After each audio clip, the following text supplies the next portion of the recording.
বন্ধুরা, এই দেখেন এই গাছটার অবস্থা কেন এরকম হয়েছে জানেন? কারণ এই গাছটার এর যে মূল গাছটা ছিল, এই মূল গাছটা কিন্তু আহ, নষ্ট হয়ে যাওয়ার ফলে এই গাছটা কোনো পরিচর্যা করা হয় নাই। এই কৃষকটা আসলে এই গাছের উপর কোনো পরিচর্যা করে নাই, যার ফলে এই গাছটার এই অবস্থা। আর এই গাছের এই যে পাতাগুলো নষ্ট হচ্ছে না, এই পাতায় কিন্তু এক ধরনের ছত্রাক, এক ধরনের পোকা আক্রমণ করার কারণে এই গাছের মাছ পাতা, এই যে এই পাতাগুলো নষ্ট হয়ে গেছে, এই পাতাগুলো যে নষ্ট হয়েছে, একসময় কিন্তু এই গাছটা মারা যাবে।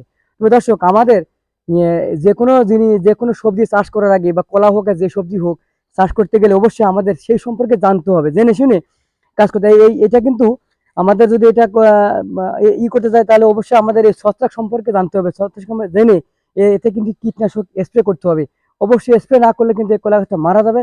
তো দর্শক, সতর্ক থাকবেন এবং সুন্দরভাবে পরিচর্যা করে যদি চাষ করেন, তাহলে অবশ্যই আপনারা এই কলা গাছ থেকে অধিক পরিমাণে ফলন পাবেন। ধন্যবাদ সবাইকে।